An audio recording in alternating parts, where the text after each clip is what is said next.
ہمارا عقیدہ سن لو، واللہ خلقکم بما تعملون، اللہ تم سب کا خالق ہے، آسمانوں کا، زمینوں کا، پوری کائنات کا خالق اللہ ہے، اور جو خالق ہوتا ہے وہی معبود ہوتا ہے۔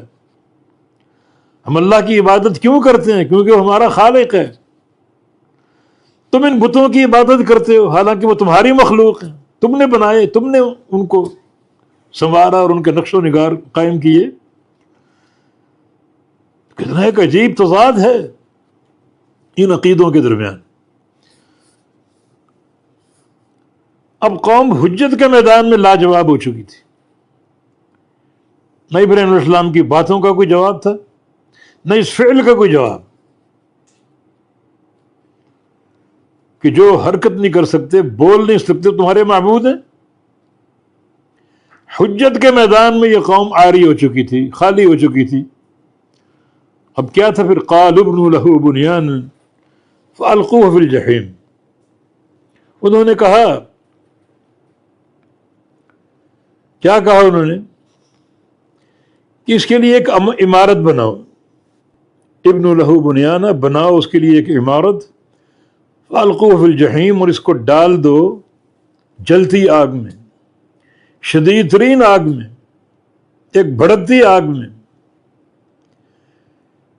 ایک آگ تیار کی جائے جو بڑی زبردست ہو، اور واقعی ایسی آگ تیار کی انہوں نے کہ اس جیسی آگ کبھی دیکھی نہیں گئی۔ حکومت کے وسائل اس آگ میں صرف ہو رہے ہیں، لوگوں کے وسائل اس آگ میں صرف ہو رہے ہیں، صرف ایک اللہ کے موحد بندے کو جلانے کے لیے۔ قالوا ابنوا له بنیانا، کہا انہوں نے بناؤ اس کے لیے ایک عمارت، فالقوه فی الجحیم، اور اس کو ڈال دو اس شدید اور بھڑکتی آگ میں، آگ میں جل جائیں، قصہ ختم ہو جائے۔ سورہ انبیاء میں کیا، وانصروا آلہتکم، اپنے بتوں کو بچا لو، اپنے بتوں کی مدد کرو اس کو جلا کر۔ جب تک یہ زندہ ہے ہمارے بتوں پر بات کرے گا، ہمیں یہ نقصان پہنچائے گا، ہمارے عقیدے مجروح ہوں گے، تو اپنے معبودوں کو بچانے کے لیے اس کو جلا دو۔ اب بھی عقل نہیں آئی، اپنے بتوں کی مدد کرو،